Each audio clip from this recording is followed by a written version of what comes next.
So my first advice would be don't get discouraged if you don't make it on the first attempt. If you try to analyze your mistakes or shortcomings from the first attempt and you try to correct them, take feedback, if possible, from the recruiter or from your friends, and then try to improvise on that.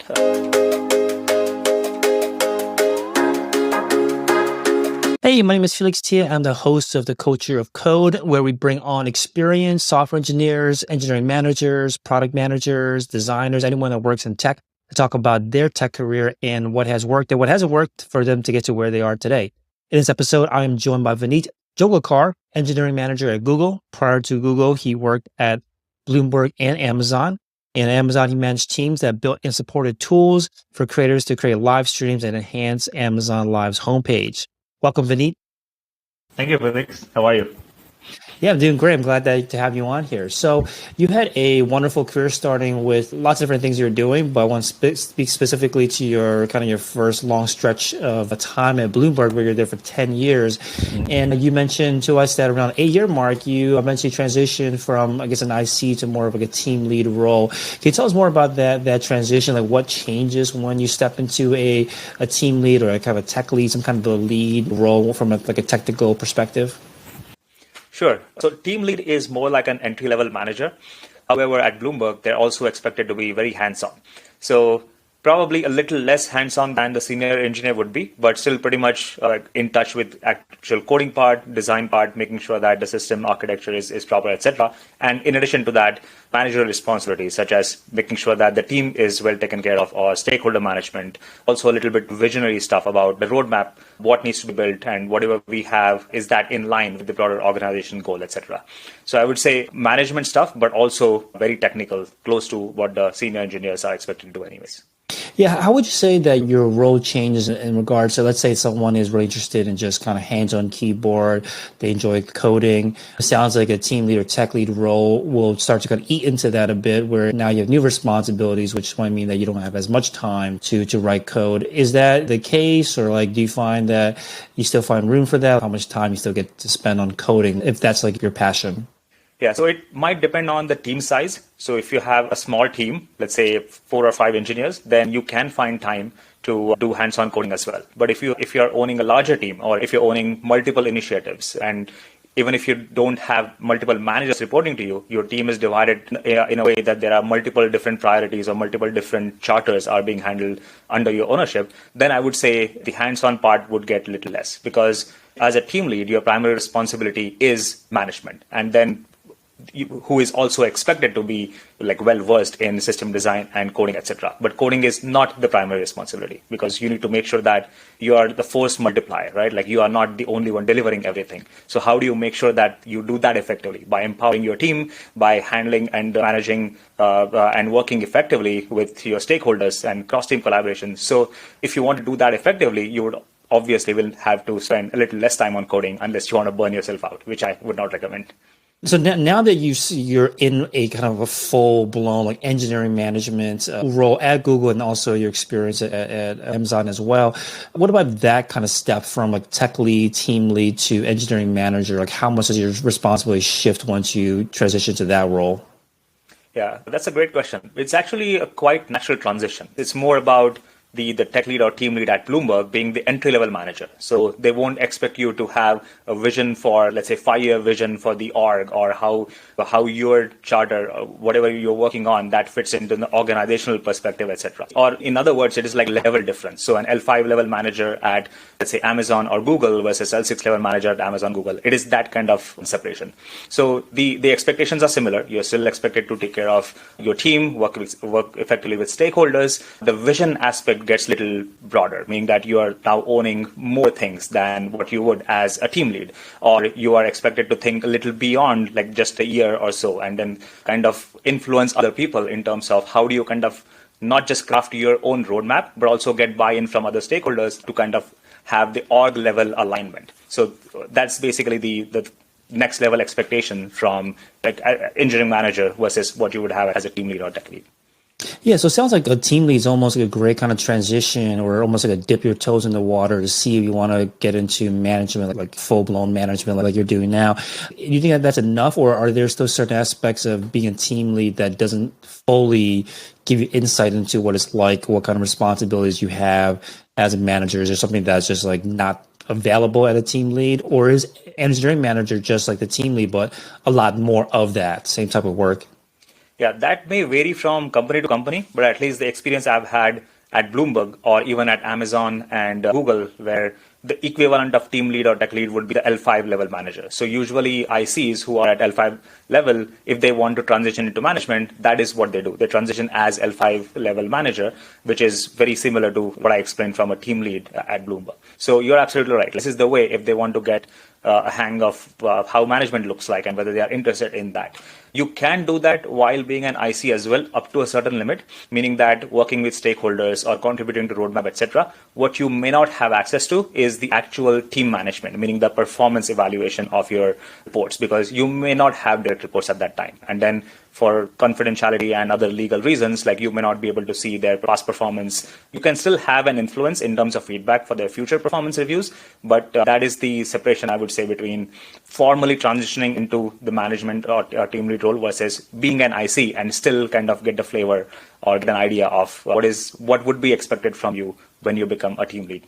Just a slight correction, I may have misspoken. So team lead would still have the formal input over the performance management. I was talking about the senior engineer who can still act as a manager in terms of roadmap or vision, but who does not formally transition into team lead. The aspect will be missing of like actual doing people management part, because they will not have reports if they are still acting as an IC but want to take a taste of being what else would it need they would need to have to act like an engineering manager. So as a team lead, you still have reports, or at least in Bloomberg or Google and Amazon, the L5 managers do have reports and have control over the performance evaluation of their reports. So sorry if I misspoke that earlier.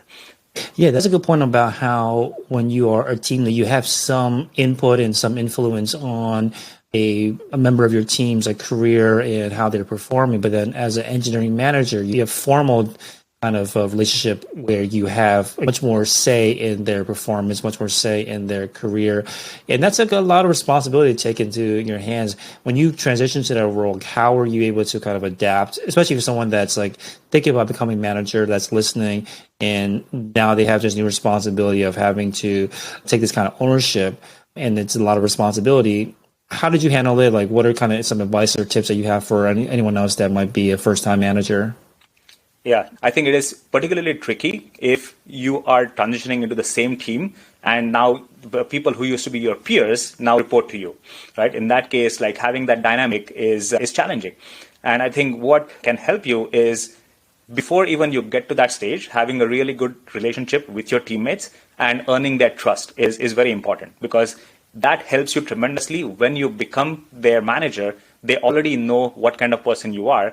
And if they feel that no matter whether you are the manager or peer, you have good intentions and you would be supportive, that plays a huge role. Another thing that helps is being kind of like a role model in many different areas, right? Maybe it be technical expertise or influencing in other ways. Then they can see that as a natural transition. Because if they already look up to you as a technical expert in that field, then they may not feel that, hey, why this person is becoming the manager when other people are more technically capable than them. So having that solid understanding of the tech stack, having technical other like language or other tech stack expertise, and influencing and earning their trust will help you kind of naturally go into that transition. I don't mean that it is easy, but that is something that you could do as a homework or before you actually get to that particular level, so that your transition becomes easier. Not necessarily easy, but I think everything has some challenges associated with that. Yeah, that's a good point about how when you are transitioning into a people management responsibility or role, if it's on the same team, it's almost like harder than if it's a brand new team that they have no expectations or they have no current relationship with you. But if they do have current relationships with you, then you have to have earned that trust and almost feel like you're an obvious choice maybe for the team before that transition happens. Yeah, and that's where I think soft skills are so important, right? Like whenever I talk to people earlier in their career, I usually try to highlight that hard skills are great, but soft skills become more and more important as you grow in your career. Earning trust is a prime example. Like, unless you have good soft skills, it is just based on your technical abilities, it is not that easy to earn your teammates' trust. Yeah, let's talk about that because I think that it's, as you mentioned, that this is not something they teach you when you get your CS degree, how to develop these kind of soft skills to earn trust. What does that mean to you to earn someone's trust? I mean, what ways have you found to be the most useful to earn the trust of your colleagues? Yeah, there is no one right answer that, okay, do this and you will be able to earn trust. Like there are multiple various aspects that you have to keep in mind, right? And that's why I think communication in general is such a broad umbrella, but that is what plays a big role in earning trust, in my opinion. So one of the most important things is your listening skills, like how you behave with them during meetings. Are you combative or are you taking into consideration what their opinion is? No matter whose opinion is, how you present your ideas, how you receive other people's ideas, and how you engage in constructive dialogue. So not attacking anybody, but kind of keeping people aside and trying to solve problem. Like that is a really important skill to have. And listening plays a huge role in that, because if you practice active listening, meaning that listen to understand, not to respond, meaning that sometimes you get this, even I do, or most of us do many times, that as somebody is talking, you already start constructing answers in your head, like because you want to reply or you want to respond to them. But if you take a moment and first just try to understand what they're saying and analyze, okay, what could be the intention or what do exactly they mean, and then try to respond to that question, that makes a huge difference, because in that case, you actually listen to everything that they said, like not half listen and half trying to construct the response in your head. And it may sound a small thing, but it plays a big role, because your response also changes based on that, right? Now you're not just half listening and responding, but you're actually trying to understand and creating appropriate response. And then another thing is being open about feedback. Like you should be giving timely and actionable feedback, but at the same time, you should also be willing to receive feedback. And if people are not giving you the feedback proactively, then you should be proactively seeking that feedback. That kind of helps them also earn the trust, saying that, hey, this person is actually giving me feedback that helps me. And on top of that, they are also interested in hearing from me. And that's how you kind of build a constructive relationship. And trust is like the foundation of that. So these are two main things, in my opinion. And in addition to the technical part that I'm saying, like you may have great soft skills, but if you are not technically savvy, or if you don't know what your tech stack is, then just the soft skills is not going to help, because then they say, okay, yeah, he's a good communicator, but he doesn't understand the system, so how can I trust him? So technical skills is like the table stakes, like it's expected. But on top of that, like practicing active listening, seeking and giving feedback, and just in general, like working with humans. For coding, you work with computers all the time, but your team is like full with humans. So how do you kind of go just beyond just business and build relationship, talk about their interest, share your expertise, sometimes be vulnerable, right? Like if you face certain challenges and share that with the team, in not to kind of gain sympathy, but kind of share your knowledge or experience with them with the hope that that will help them in some way. That also helps in building trust. So these are some of the things that I practiced myself, and something that I feel that if everybody follows at least partly all of these things, that will help them tremendously in earning trust. Yeah, I think one of the things about earning trust is that the higher kind of levels you go, the more of these meetings that, let's say, that you're part of, or like, let's say, councils that you're part of where you're making a decision, there's going to be people that leave that meeting disappointed that maybe their idea, their approach wasn't the one that was chosen. How do you reconcile that, where there are decisions that you might be making that are going to disappoint people, or at least, I guess the right word is right, disappoint people, but then also not hurt their trust in you at the same time? Like, do you see that those are like opposites of each other, or are they related to each other? How do you see like the difference between like trust and like disappointing people when you have to say no or disagree with their ideas or their approaches? Yeah, great question. Actually, earning trust does not mean doing everything that they want or saying yes to everything that people expect you to say yes to, anything on those lines. So building trust is basically making sure that you convey that whatever you're doing with sincerity, and you explain the why behind that. Meaning that in terms of, let's say, your example of giving prioritization or somebody is presenting some idea and that does not get prioritized, right?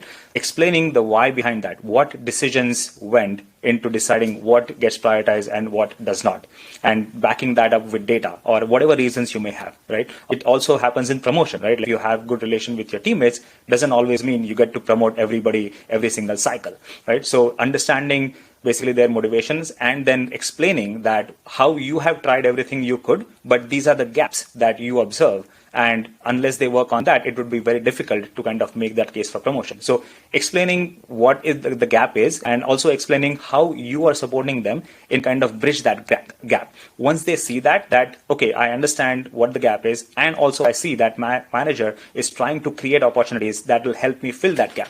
That will help them overcome that kind of block that, hey, I trust this person, but they're not helping with the promotion. Like that kind of feeling won't happen.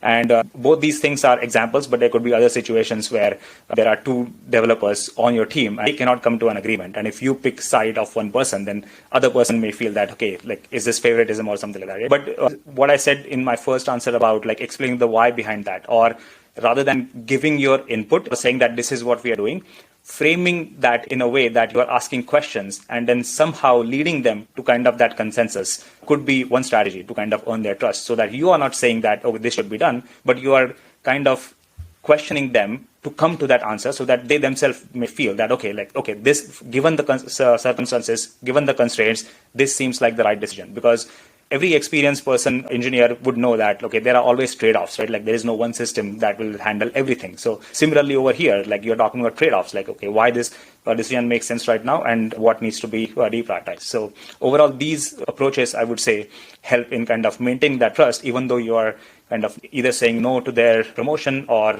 kind of not prioritizing their ideas. I think it makes me feel like it's very similar to your earlier point about active listening, where rather than making a decision about what you want to say already and then just waiting for your turn, similarly, where you aren't actively just making a decision and then kind of top down telling them what to do, you are going through this like journey with them to arrive at a conclusion, which might change your original, I guess, preconceived conclusion by you going through this exercise as well. Do you find that it happens, or do you usually find that what you believe it usually ends up being the right approach after you go through this journey with them, where you ask a series of questions to get them to arrive at a conclusion? No, you said it perfectly well, right? It's not always like, just because you are the manager doesn't mean you're always going to be right. Everybody's a human, like we all tend to make mistakes. But as you said, look, if you are with them on this journey and if you are practicing this active listening or being sincere about exploring options, then you can correct yourself and you can also change the course. And if you do that, that is also another good thing that you brought up that will help earn trust, right? Because then they will see that it's not just you are telling them what to do, but you are also like with them on this journey and you are willing to change your mind and value their opinion more than your original beliefs. Yeah, and one thing you said too was about how feedback is super important, being able to give timely feedback, but then also to be open to feedback. Have you ever been in an environment where feedback doesn't feel safe to give or to ask for?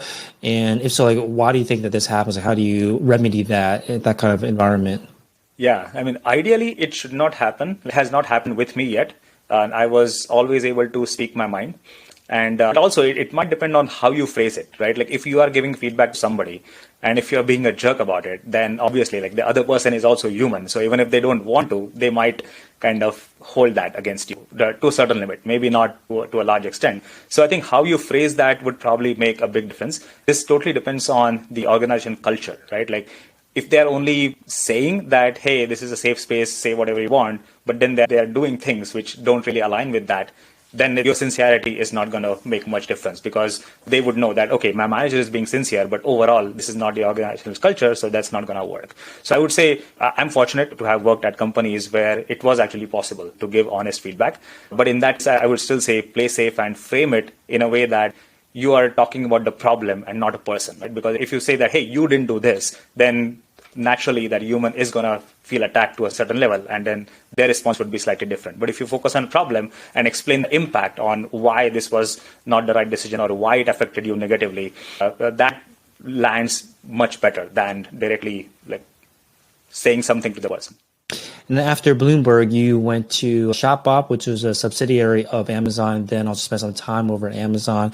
What was that experience like? I think working at a subsidiary and then eventually transitioning to a parent company. Did you find that was like a very smooth transition, or what was that like? It was a very smooth transition because ShopBop, even though it's a subsidiary, like everything is Amazon, meaning that their leadership principles are followed, internal tech stack and all the processes, everything is Amazon. So that way it was not much difference. I think what was different was mainly the prioritization process because ShopBop operates independently. They have their own buying and planning and marketing and accounting departments. So their prioritization is much more kind of local to ShopBop only. Like there are fewer dependencies on Amazon. Of course, infrastructure wise, because we use Amazon, there would be dependencies on that, but still it was kind of local to ShopBop itself. When you go to Amazon, depending on again which team you are in, that might change, but it's still sometimes like still within the same organization or something. Certainly you would feel that, oh, you have to communicate with 15 different teams unless you are in like a super core infrastructure team that 15 other teams depend on, etc.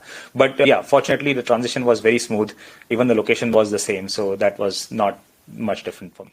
And during this time too, you had mentioned to us about how preparing to get into Google and the whole Google interview process has always been notoriously known as a very tough process or a very selective process.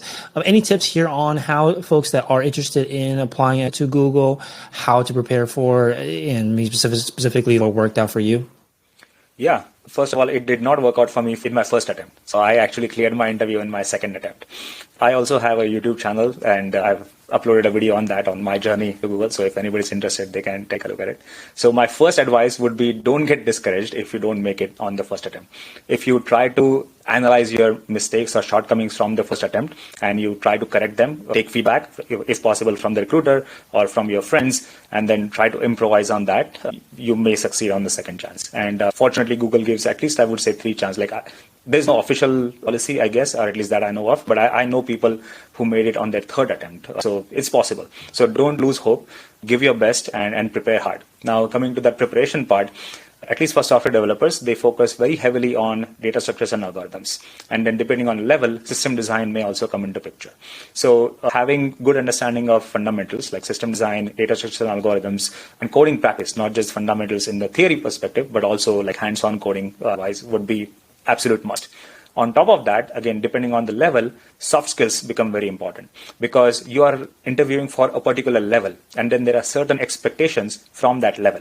So if you give in your behavioral interviews, if you give examples of things that are not in line with the expectations from that level, then even though your technical interviews were good, your behavioral interviews, you may not score as much. And then depending on the requirement, they may either down level you or flat out reject you because there is no down level also possible for that particular role. So I would say focus not just on the technical aspects, but also on the behavioral aspects. If you have any friends at Google, and this is applicable to any company, not just Google, but even for Amazon, try to understand the expectations from the level that you're applying for, and then make sure that you have enough data points and phrase those data points, like give those answers in a way that they sound that level appropriate things. So these would be at least the high level tips that I would say. Yeah, and maybe at Google specifically, or just in general, if you are given the opportunity to interview at, let's say, like a level above where you're at, would you recommend always going for that, especially if there's an option to be down leveled if you didn't, let's say, clear the bar for that higher level? Or do you recommend playing it safer and going for interview at a level that's more, I guess, closer to where you're at today? So if you feel confident that even though you are not at the next level in your current company, but you are already doing that job and for whatever reasons you are not getting promoted, then I would say definitely apply for the next level, because in that case, what you talk about is going to be natural, right? You won't have to kind of try to make up answers that kind of align with the next level, etc. And usually recruiters do a pretty good job in having some initial screening with you to kind of understand based on your experience what level might be appropriate for you. So if they feel that you are actually better suitable for L6, but you want to apply for L7, can have a talk with you to understand more on why you want to apply and do you actually have that kind of experience. So I would say take recruiters' suggestions also and be confident in your own abilities on whether you actually already have demonstrated those in your current job. Definitely go for the next level. But yeah, you don't really have to play safe as such, but you don't want to appear unprepared for the next level as well, right? Because that's probably not going to create a good impression. So I would say understanding that role expectation and understanding how your experience kind of matches with that should help you decide whether to go for the next level or the same level. Now, I want to talk about your experience between Bloomberg, Amazon, and Google. Bloomberg being one of the oldest, I guess, let's say, tech companies that in this set and that probably exists right now. Amazon being a huge company as well, and then obviously Google being a huge company too. I'm sure the cultures between these three different companies are very different. Can you talk to us about like what it's like, differences between these three pretty large companies? Yeah. Bloomberg has changed quite a bit now. So whatever I say may not be actually true right now. I left Bloomberg in 2015. So a lot has changed since then. But when I was in Bloomberg, it was a tech company, but it was also serving financial industry, right? So it has kind of like hybrid culture of tech, but also at the same time finance, meaning that some rigidness that comes with finance, like lack of flexibility in terms of timing, etc., which changed dramatically over time. Even when I was there, like work from home was a little more accepted than that. I remember when I was just starting out in 2005, there was no concept of work from home at all. Like even during snowstorms or whatnot, if you cannot make it to the office, then just take a day off rather than working from home. So it was that rigid. And I think because of the financial industry was like that. So it changed significantly after that. Also, another big difference is Bloomberg has a lot of proprietary technology. They have their own flavor of database and even their own JavaScript-based things that they use for UI. So a lot of hardcore like low-level stuff, which is proprietary. But even now, I've seen, and from friends I hear, significant shift in open source or even using the latest technologies that are out there in the market. So a lot has changed, but it was a little less when I was there. That is very different compared to either Amazon or Google, right? Like they are like Amazon AWS, obviously, and even in Google, like their search or their cloud platforms are very different from the having anything proprietary out there. And in terms of culture-wise or processes-wise, I think also there is difference. Not so much between, I would say, Google and Amazon. There is slight difference in terms of top-down versus bottom-up, meaning that in Amazon, it felt a little more top-down, meaning that directors and above would make decisions on, okay, what should be the priorities for this year, and then you go and execute on that. That doesn't mean that developers don't have say in what needs to be done to, let's say, reduce tech debt or betterment of the tech stack, etc. But generally, it would weigh more heavily on the top-down approach. Whereas in Google, it is slightly more bottoms-up, meaning that developers are a lot more empowered to kind of whatever, like propose their different ideas, even though they were not originally considered from the top level thing. That doesn't mean that directions don't come from top level. There obviously the directions are decided at high levels, but the actual projects or even large initiatives can come from developers. Bloomberg was a lot more top-down. Like product managers would decide, understandably, like again, I'm not like hinting at it, whether this is good or that is good. It is what that company needs and what problem they are solving, right? Like they are obviously solving problems for financial clients, so obviously product managers would know more than the developers. But because of the proprietary technology side, that particular organization had a lot of say, and it was a lot more bottom-up, because if you are proposing some changes to the technology, then obviously like people would be receptive to those ideas. But in terms of percentage-wise, I would say it was more top-down than bottom-up. And then in terms of customer also, that was another big difference. Like Bloomberg is B2B, so they don't usually, I mean, you have to be super wealthy to afford a Bloomberg terminal for an individual client, right? But usually hedge funds and investment banks, they are Bloomberg's main clients. Buy side, sell side, both sides. But Amazon, it is more B2C, so you're directly interacting with the customer. The same is with Amazon. So in these two companies, that was a lot different than at Bloomberg. I think one important thing you talked about was like the top-down versus kind of bottoms-up cultures. How did you make that transition, or what kind of advice do you have for other people that make that transition where they come from much more of a top-down, engineering-driven culture where the product managers are in control of the roadmap and lots of what the engineers work on are things off of the roadmap versus more kind of bottoms up ideas that are, let's say, like your experience at Google. When you come to a company where you are now not expected, but maybe more of the expectation is that a lot of the ideas should come from the engineers, the ICs. How do you make that transition? How do you recommend other people make that transition? It's your responsibility to make sure that your employees get the right opportunities and you give them the right feedback.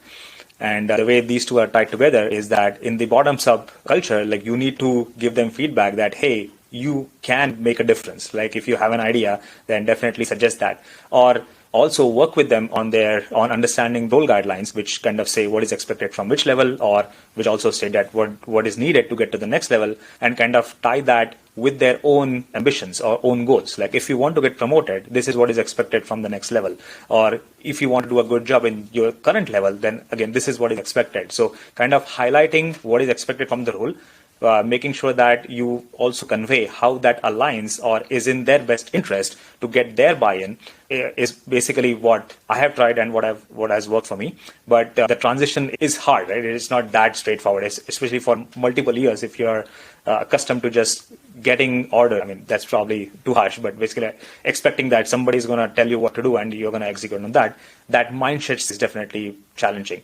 But kind of talking to other people who have been in that environment, understanding what worked for them, or if somebody else who has probably transitioned from another top-down company into this particular role, what helped them, can help you get different perspectives in terms of, okay, this is something that worked for them. Would it work for me, or is this something I should try? So making sure that you are actively trying to seek feedback, not just on your performance, but like understanding what worked for others and incorporate that in your own experience, making sure that you have open line of communication with your manager about what is expected from your role and are you actually doing that or not. And then as a manager, making sure that you are being very open and honest about what your report should do, and then kind of help them, sometimes even guide them, right? Especially if they are junior, then they may see what is expected, what is written as what is expected from them, but they may not know what exactly that means or what do they need to do to demonstrate that. So in that case, doing some hand-holding, giving them examples would be helpful. So these are some of the things that I've tried and worked so far, I guess, and I would recommend the same.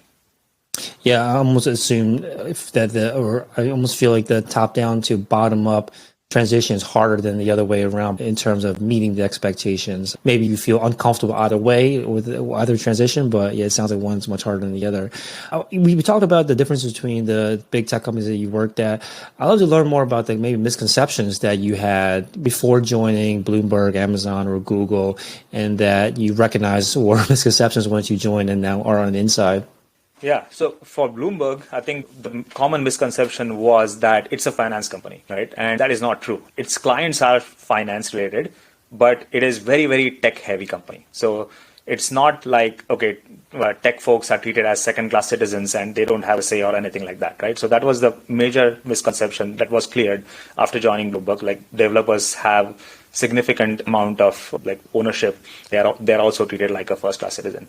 For Amazon, well, I don't know if it's a misconception, but at least what I did not experience is the notorious burnout culture, right? Like, fortunately, I had very supportive managers, and even in Shopbop or in Amazon Live, work will vary, right? Like, yeah, there will be times when you have to spend a lot more time, but people are understanding, like that it's not always going to be the case. There will be occasional ups and downs, and overall, people did give good support when needed, and flexibility was there. So I would say, like, yes, Amazon gets a bad rep for that, but my experience was not like that. Maybe it was localized for some particular orgs within Amazon, but at least, yeah, I would say my time at Amazon was really good. Like, management and all the stakeholders were very supportive.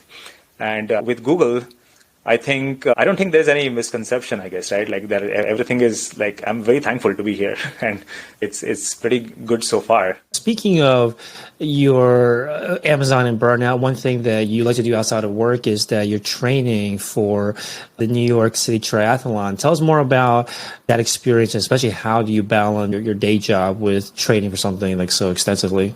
Yeah, so triathlon was a long time back. I did triathlon in 2014. And then in 2017, I did a half marathon. And very recently, on April 23rd, I actually did my first full marathon. So try to be active. But yeah, I mean, the theme is still the same, right? Like, how to find time to do such things. I think one thing that helps in this particular case is the other side things that I'm trying are more physical related, right? It involves exercise. And that helps you a lot in managing your energy levels. So if you have a sedentary lifestyle, then your energy levels are going to go down. So kind of trying something physical actually helps you being more productive at your work. That is one of the reasons I kind of stuck to this. I won't say stuck to this, like it's not that I'm doing this every single year, but I've tried that.